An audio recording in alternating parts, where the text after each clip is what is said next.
just want to do God's will. What you're seeking is a blessing from God. You must expect a miracle. You have the power of choice. Believe on the Lord Jesus Christ.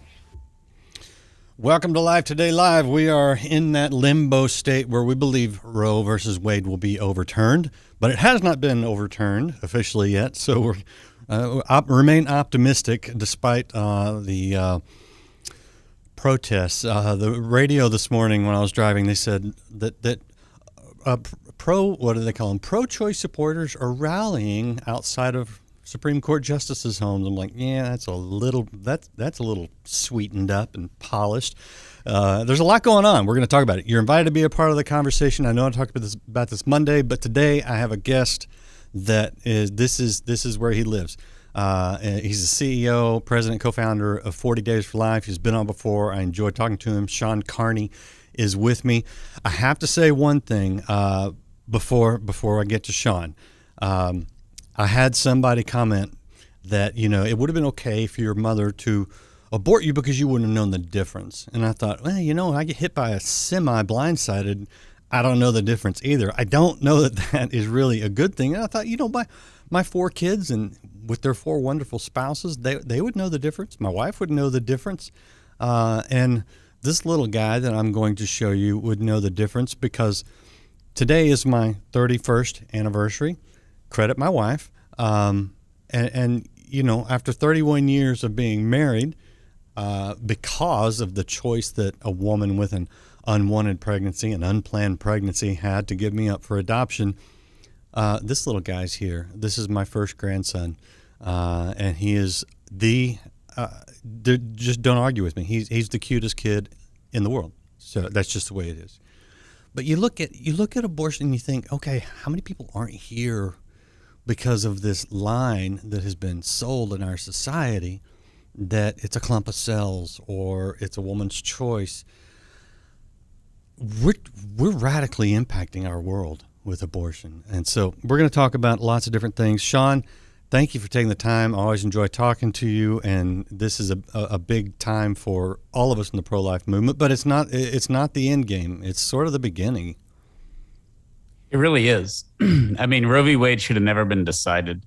It was bad law, as Ginsburg said. Sandra Day O'Connor said it was on a collision course with itself, and we saw that collision course because in order to survive, Roe needed to not only be bad law, but live in 1973 science and ignore all science since 1973, which is very difficult to do. So it was overturned. I would also say when you see the leaked opinion from Alito and you see what he wrote, which everybody should read, they're not going to merely overturn Roe and Casey. They really took it out and gave it the beating that it deserved as bad law. And so it was very well written, and I think it will be overturned. It's a great moment, but it's a geographic one. It's largely symbolic in a lot of ways.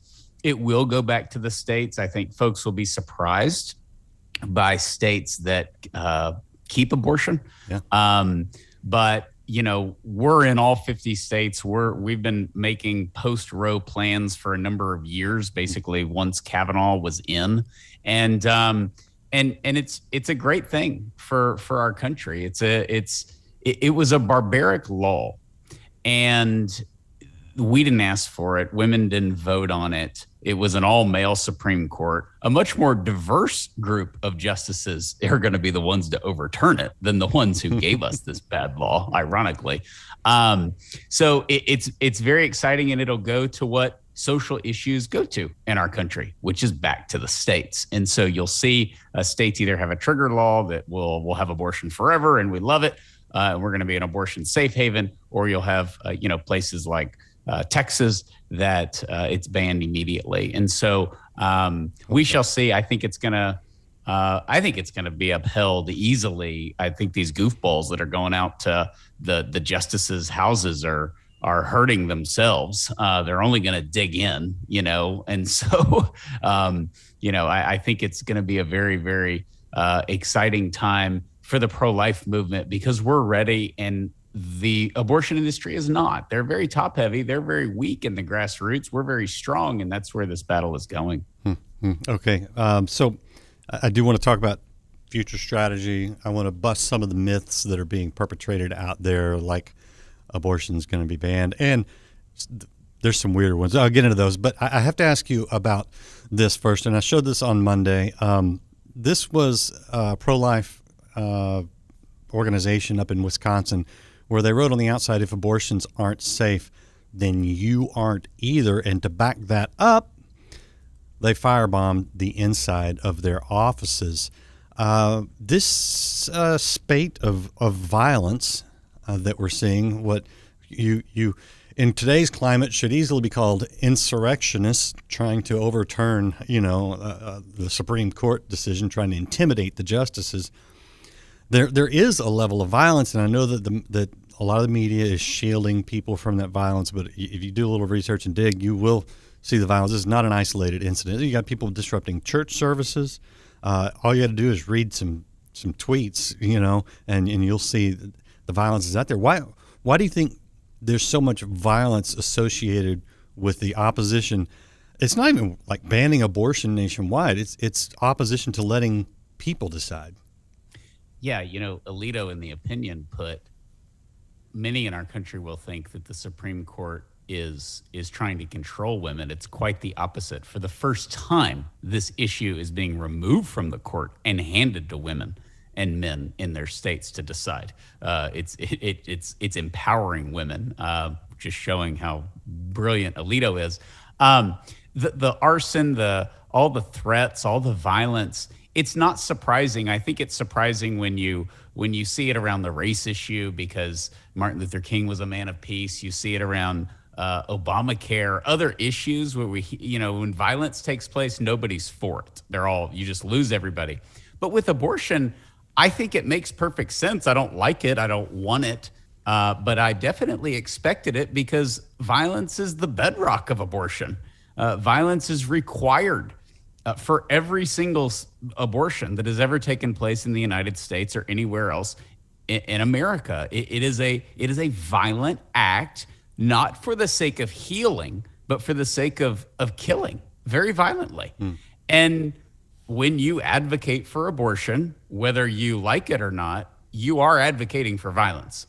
You're not advocating for restoration. You're not advocating for health care, because health care heals and cures. A pregnancy is not a disease.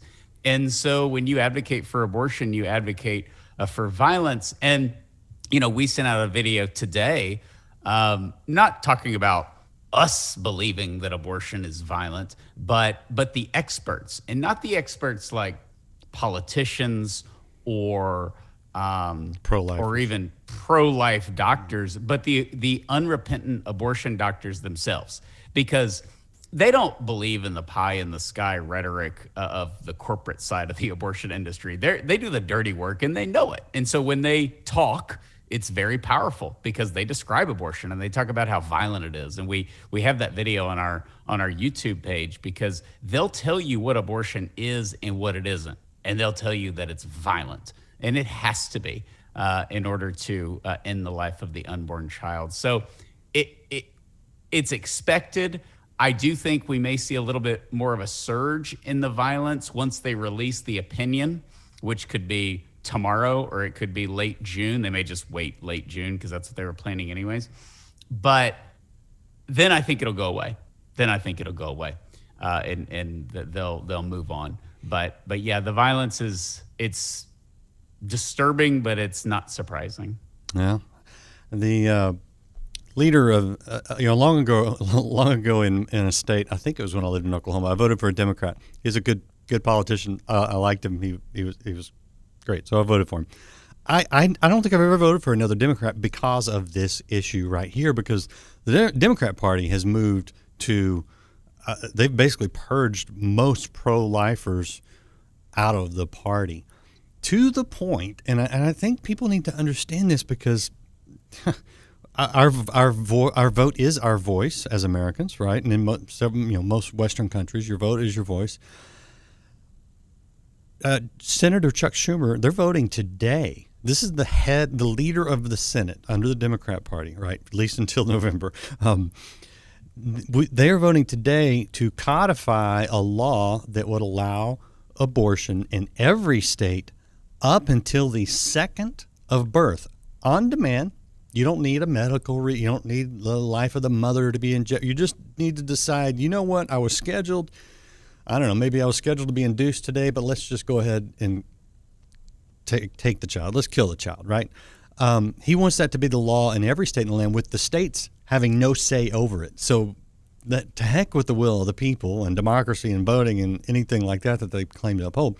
Let's make this the forced law of the land. How crazy are the Democrats would be one way to ask the question. But this is insane. Yeah, you're right. They've kind of married themselves to abortion. And any kind of pro-life Democrat, they're gone. There is no Democrat for normal people anymore. That's why they're so divided internally. But it's not only insane, as you said, to think about, and in New York, they'll deny health care to a baby girl who survives an abortion. It's also stupid politically. Abortion is a loser. That's why we have Youngkin in Virginia. That's why, Trump's numbers really went up. He won a lot of pro-life people when he debated Hillary and talked about the violence of abortion, described it on TV. No other presidential candidate had ever done that. The pro-abortion platform politically is a loser when you get below the surface of, I support a woman's right to choose, and then the media moves on. But now you can't do that because Roe's overturned. So they have to answer these specific questions. That's why you hear these goofball, politicians changing the subject. Next, they're going to come after fill in the blank, biracial couples. Yeah, I see that. Yeah, Alito is going to leave D.C. and he's going to start arresting biracial couples around the country. I'm sure he plans on doing that by this weekend. It's just absurd. And that's what they're left with. If you spend 50 years denying science, denying reason, and denying God, which you have to deny all three to justify abortion, a very difficult task, you end up turning to violence, or you change the subject, or you say these absurd things, which I think is political posturing, but it's just stupid politics, because the pro-abortion stance doesn't win you a lot of votes. The pro-life stance does, because for us it's life and death. But abortion advocates are much more passive on this issue than we are, and that's catching up to them this week. All right, some softball questions. I know the answers, but I want to get them out there for people that are watching to think about. Okay. First, fact. Let's take the social media fact checkers and put them in their place and actually give some real facts. When Roe versus Wade is overturned, will all abortions be outlawed? No. It will go back to the states, and states can decide. So if all 50 states want abortion through 40 weeks, they could have it. If they want to ban abortion, they can ban it. Yeah. So no, it goes back to the states. The leak itself shows why the court needs to get out of this. And the division, which Alito put, this has divided our country since its inception. And that's no other case. Gay marriage, Obamacare, you think of some of the heated cases we've had over the last decade, those weren't leaked. Like, the process works, but abortion is so different. It's so different. And that is why the court needs to get out and stay out of the dehumanization business. All right. Will contraception become illegal anywhere? No. And you'll be able to go to baseball games and, all that stuff. Yeah, they're going to outlaw hot dogs next, Right. And somehow, like you said, interracial couples, I don't even understand the thread there. Now, I will ask this question because I do understand the thread here. Gay marriage, because there was not a single state that voted for gay marriage. Even California voted against it the last time. They voted against it twice. Okay. So is it possible that following the precedent of the Constitution, powers that are not enumerated to the federal government in the Constitution automatically revert back to the states? Gay marriage would be one. Marriage itself is not even in the Constitution. So we have no constitutional right to straight marriage. You know, it's a church or a state thing, a local thing. Is there? I don't know. This is a little bit outside, but do you think there's a chance that gay marriage could go back to the states? Absolutely, yeah. And that there are reports of that, but that is true. That is true. And like I said earlier, on these social issues, the Supreme Court redefining marriage, and I think the two are connected, because once you can redefine the fruit of marriage so that you can destroy it with abortion, you can certainly redefine the institution that is designed to produce that fruit. And so I think the two are intertwined. And there are a lot of people who say that they're gay or homosexual who do not believe in gay marriage. I mean, that was very much of a political, as one of the reasons it didn't pass in California twice. Now, they can't say anything. They're totally silenced. But, you know, behind closed doors, they're like, well, I'm gay. I don't want to get married. You know, that's why I'm gay. You know, it's almost, they kind of have a sense of humor about it. And when you talk to them, they're like, that's a political issue. Yeah. And a lot of pro-choice people who support abortion say, I'm for abortion, but I think Roe is bad law. And I think if the people in the backwoods people in Mississippi want to ban it, they should ban it. It's a bunch of Baptists. You know, what do I care? Yeah. So you can't say that if you're pro-abortion, but you know, the gay marriage, they just made it up. I mean, no civilization in the history of the world has done this, and our Supreme Court all of a sudden did it. So I think it gives hope for that states could decide that, since now we're granting ourselves that authority to decide what marriage is. You know, it's very nice of us to do to ourselves. Well, we're reverting back to what the Constitution actually says, which is a pretty good place to start. What is going on? I'm very curious about this, and this is a little bit of a tangent, but you're Catholic, yes? Yes. Okay. So is Nancy Pelosi, who came out on Mother's Day with a statement for abortion. My God, you have to have a child to be a mother. But anyway. And President Biden, who calls Trump supporters the most dangerous people in the history of America, both Catholics. What's going on in the Catholic Church with the president, the head of the Senate, or the House rather, both claiming to be Catholics. What's going on internally with the church? Because I love that the Catholic Church has been staunchly pro-life. I appreciate that. And those are the teachings of the church. The church, and that never changes. It won't change. The Pope can't change it. That's never going to change. And the church has been consistent with this on all levels of the dignity of the human person. As far as Biden and Pelosi, remember, Catholicism invented Christian scandal, and we're very good at it, you know. And so it seems like we're trying to perfect it. But the public figures, and there are bishops that have publicly called out Biden. I know there are ones that have pulled him aside, you know. But he's just wrong, and he's an embarrassment to the Catholic Church. And you know, all these Catholic churches that got vandalized, and I know our parish in downtown Houston took security precautions because it's a 200-year-old church. It's the oldest active church of any denomination in Houston. It's a historical marker, and you know, we get threats all the time from Antifa and all these secularists. So you know, I think that anytime abortion comes up, you attack the Catholic Church, you attack the priesthood. I guess some ways that's a compliment, but we can't have it both ways. I saw a commentary that said that the Catholic Church no institution has persecuted women more or locked more women up than the Catholic Church. And, you know, you can't, we get accused of that, and then we get accused of worshiping Mary. You know, so you can't have both. Like, do we love women too much, or do we hate women? You know, you can't have it both ways. And I think that this is, as a Catholic and a Christian at large, because there are other churches and pastors taking heat for sure, this is what we want to be persecuted by the world for. You know, when the Catholic Church is involved in some public scandal or you know, with the sex abuse scandal, I understand those people, you know, those Catholic, I understand those protests, because we're not living up to that which the gospel calls us to. Right. But when we do, live up to that in these times when, Christianity has gotten so frail and weak.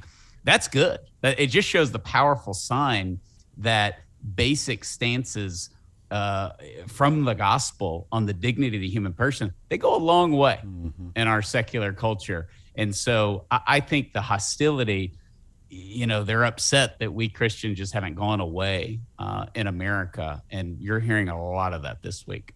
Yeah. Stay strong, my friends. Stay strong. Okay. I want to show people your book, by the way. This is What to Say When by Shawn Carney with Steve Carlin as well, who's been on the program.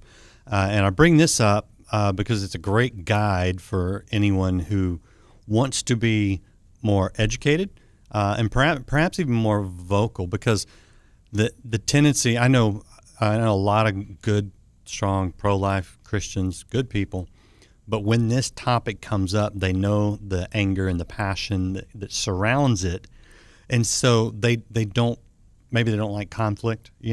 Maybe they feel a little insecure about how to argue because they don't. My wife hates arguing stuff like this, right? But how do we I think we have to engage, and I think the difficulty people have is engaging in a way where they don't look foolish. They don't get angry themselves, but yet you've got a great guide. What are maybe some starting points for people that say, I want to have a stronger position on this, I just don't know how? Yeah, that's why we wrote the book. It's 200 pages. It's short, and we tell you exactly what to say when, which is the title. And we also have a chapter on what not to say. And we've gotten great feedback. That book exploded. It became the #1 Christian apologetics book, our #2 when we released it, to our surprise, because this comes up a lot. It's coming up a lot now. And what people need to know is, #1, don't judge before the conversation starts. Don't think, well, that person's going to get mad because abortion comes up. That's not true. #2, we need to know, not in an arrogance, but you need to know going into these conversations. It doesn't matter if it's a Planned Parenthood worker or if it's your aunt or if it's somebody from work. They don't know what they're talking about. This is the only 5-decade-old issue where one side has gotten into the nitty-gritty and talked about it and covered every aspect of the issue, and the other side has just ignored it under this vague rhetoric. They don't know what they're talking about, and that's why you see some of the comments that you see this week with Roe being overturned. And so our opening chapter is go on offense, not aggressively to win arguments. You should never argue. You don't have to. You can ask questions. You can listen. And that goes a long way. And we take you through that because life actually doesn't need defending. Yeah, we say that because it's the easiest phrase to use. But we don't have to defend why we threw our 10-year-old a birthday party. We don't have to defend why, we dance with our daughters in the kitchen, or we, let the kids stay up till midnight on New Year's Eve, and we celebrate with them. Those are all fun. That's life. That is life. We don't have to justify why we cry when someone loses a child. We don't have to justify that. Abortion requires constant justification, and the people who support it have no idea how to justify it. And that will come out in plain conversation. That's why the book is simple and it's to the point, and we cover every aspect. The old arguments of we have, my body, my choice, rape, overpopulation, is abortion health care, all of the things you hear all the time. But we also have these new bizarre phrases, which I think was spray painted on one of the pregnancy centers here in Texas, forced birth, which is a thing. That is wild. And do you know what forced birth is? I don't either. I know. And neither do they. So I was actually in an interview and the guy was like, man, you're good at answering these questions and blah, blah, blah. And I liked the book, and he supported abortion, but he said, but what about forced birth? And it was like, dun, dun, dun. And I laughed and I said, what is forced birth? And he said, well, I don't know. I saw it on the internet. It was an honest reporter, but the book is a huge confidence builder, and it's to win hearts and minds and souls. That is the way it's designed. Winning an argument on abortion is easy. A 10-year-old could do it. But intellectually, this takes no effort. This is basic. Okay. But winning them over with the heart and the mind is something we've done on the street. It's something we've done with Planned Parenthood workers. And these arguments are proven. And these approaches are proven. I'm guessing forced birth is saying that if you're pregnant, you have to have the baby, which it's a little weird because it's as if women are spontaneously pregnant. It's because birth is never forced. It's a natural part of human life. You don't have forced lunch. You don't have forced, 2-year-old birthday parties. Giving birth is a process that we all went through. Yeah, we already existed. You can't force a heartbeat. And so they use this like, I can't have an abortion, therefore you're forcing me to give birth. Right. Well, okay. So outside of rape, where the pregnancy is definitely not chosen, which is forced conception. Forced conception. Yes. Right. So I guess I could make the case, not that I want to, but I could make the case that forced birth would be followed by, or would follow forced conception. And let me ask you, how of the abortions, do we know how many of them are due to rape? It's less than 1% for rape and incest. And in What to Say When, one of the things that we tell the reader never to say is, oh, it's not that many. Because we don't disregard those women. And we've worked with a lot of rape victims. And we've worked with rape victims who chose life. And we've worked with rape victims who chose abortion. And we break down the two. It's very interesting when you actually listen to the women and not the talking points, the women who were victims of rape and chose life versus the women who were victims of rape and had an abortion. The abortion reminds them of the rape and the rape reminds them of the abortion. They have 2 anniversaries. So it's very interesting when you talk to them and you get to know them. The chapter on rape, since that's coming out. I mean, right? You're at work and they're like, you want to force a 14-year-old rape victim to have a baby. That's going to be right out of the gate when abortion comes up. The chapter we've gotten the most positive feedback on is the rape chapter. And so that alone is worth getting the book. And we give you exactly what to say and what not to say. And some of the things that come up in those conversations that they won't acknowledge. And so it's, we also give some examples of you never get away from being the product of your conception, whether your parents were unmarried, whether your parents were chased and got married and lost their virginity on their honeymoon in Paris, and then you appeared out of nowhere and the angels rejoiced. Your life isn't given dignity based on the circumstances of your conception. Yeah, well, so my dad, the man who adopted me, James Robinson, the victim of a forced, you could call it date rape, I think would be the way we would phrase it now. And she sought an abortion. The doctor said no because it was 1943, and he's here. And you think about here's probably my biggest difficulty. And I feel for any woman. I mean, I know I'm not a woman, but that doesn't mean I'm ignorant of the pain of an unplanned pregnancy, or even a crime. It's just. There's another life. There's another person involved there, and should they pay the ultimate penalty for someone else's mistake or crime or decision? We never punish children for their father being a criminal. One of the lies, though, to keep the focus on the woman when in regards to rape is abortion doesn't heal anything. It's not designed for that. There's this sort of secular panic that you were raped, you need an abortion, and it's going to go away. And that is a lie. That is a huge lie. It is traumatic having an abortion. It is absolutely awful. And the women who are victims of rape typically are pro-life or kind of halfway pro-life, and they think, well, this is the exception, and my own mom or whoever is telling me to do it. But when they're at the clinic and they make the appointment and they're going in the back room for an abortion, the pro-choicers ignore that traumatic experience of, I don't even believe in this. I'm just doing it because everybody says this is the responsible thing. So forget the humanity of the baby and the fact that you have to kill this baby because he or she was conceived in rape. But also you're selling this lie to the woman that this is going to solve her problems. It's a get out of jail free card. And it's not.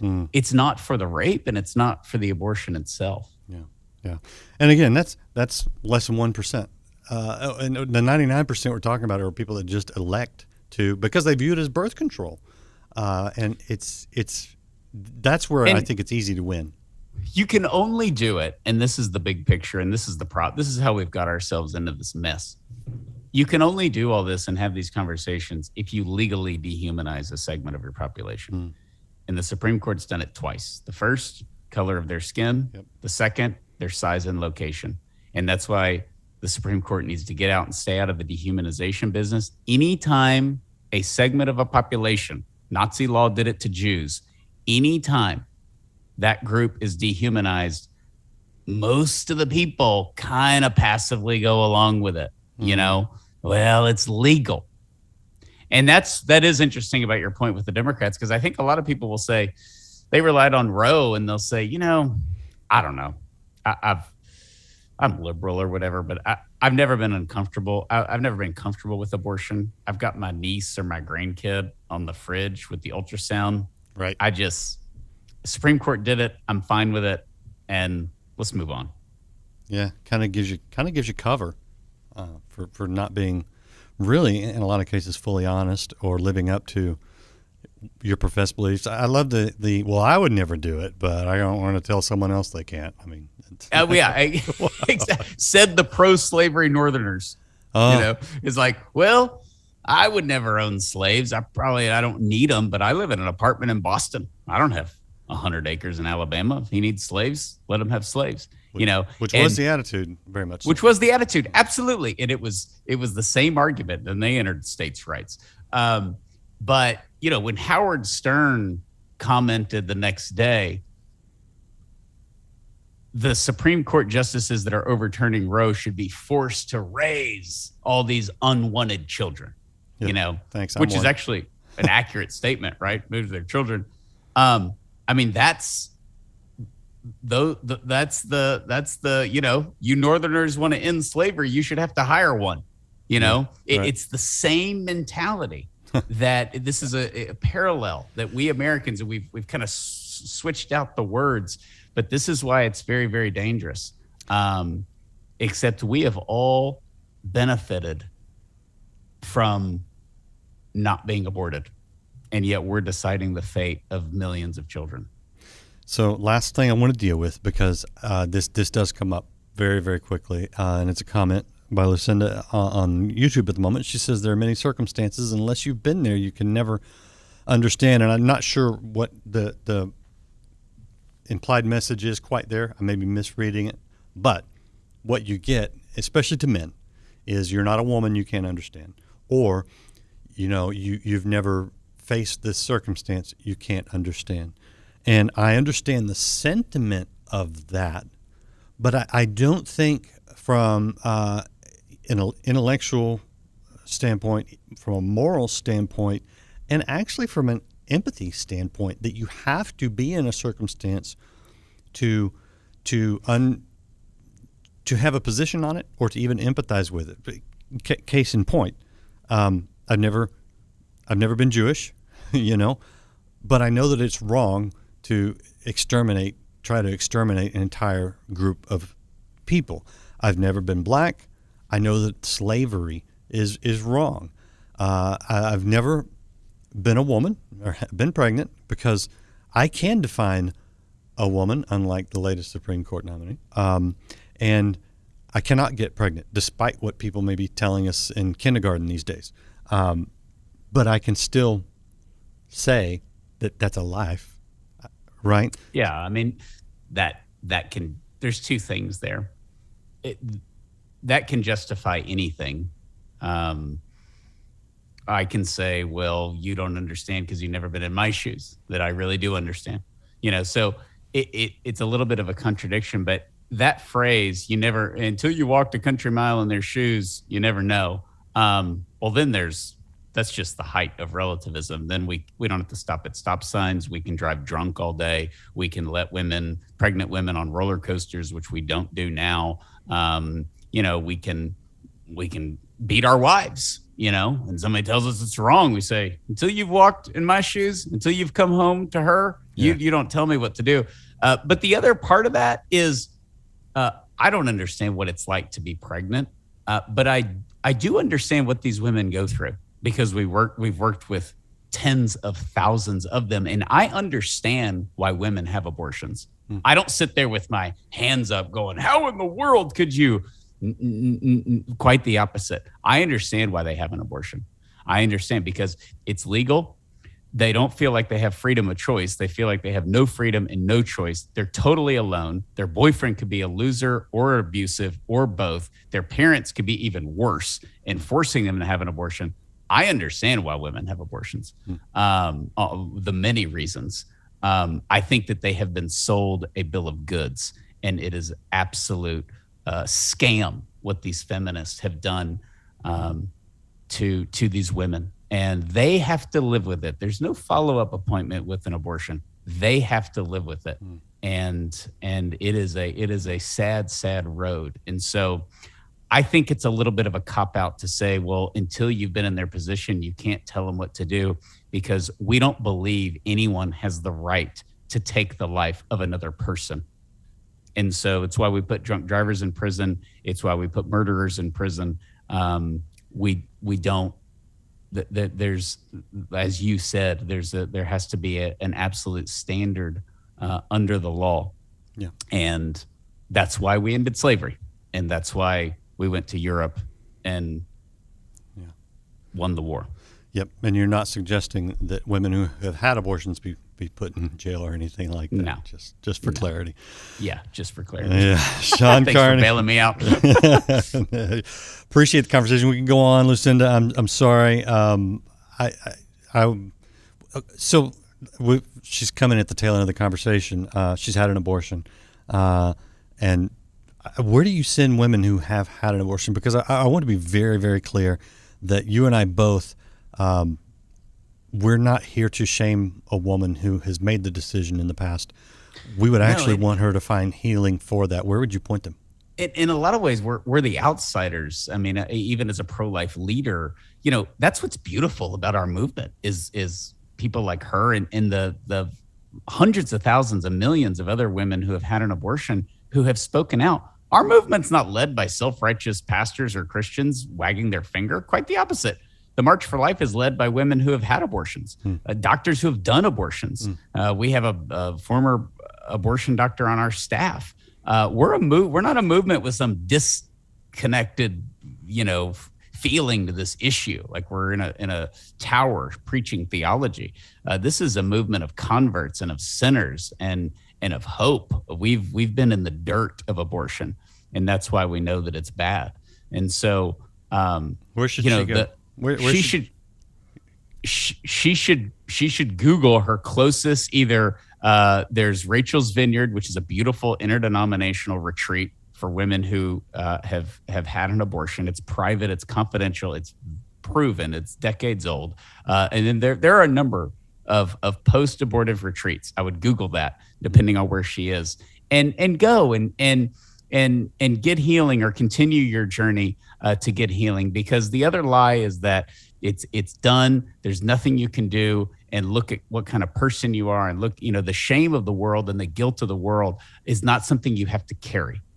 It can be lifted through Jesus Christ, and millions of women have gone through that beautiful healing experience. Yep. And Lucinda, just know that is our desire for you. Healing, wholeness. And over on Facebook, Yvonne is saying, I had 2 abortions when I was 14 and 16. It tormented me for years. Got into heavy drugs to cover up the pain. Only Jesus can take the pain. And amen. So if you are suffering pain post-abortive, as Shawn said, find someone to talk to who's been there. We're not here to judge we do think it is wrong, but we say that about all sin, and we all are repentant of our sin. And so we're all moving the same direction when we invite you to move the same direction, which is towards Christ, which is towards wholeness. And the devil does that, right? Mm-hmm. He's tempter.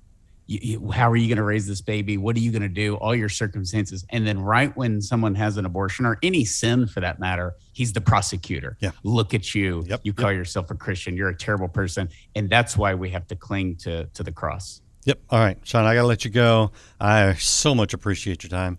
Stay strong. Keep fighting the good fight. I appreciate you a bunch. I'll point people towards 40daysforlife.com if you want to find out more about the Shawn's organization, what they're doing, how you can be involved, where you can find healing perhaps, and of course, What to Say When, a nice guide to help spark a conversation that is constructive, not just, ranting like the worst people that you've seen out there. We don't want to be those. We want to be agents of healing and wholeness and truth and grace. So appreciate all you guys hanging out, watching. We'll see you again next time here on Life Today Live.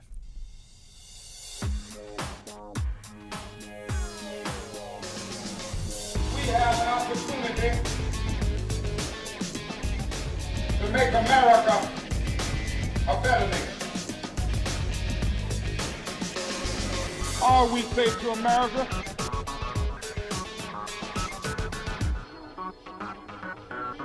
be true to what you said on paper.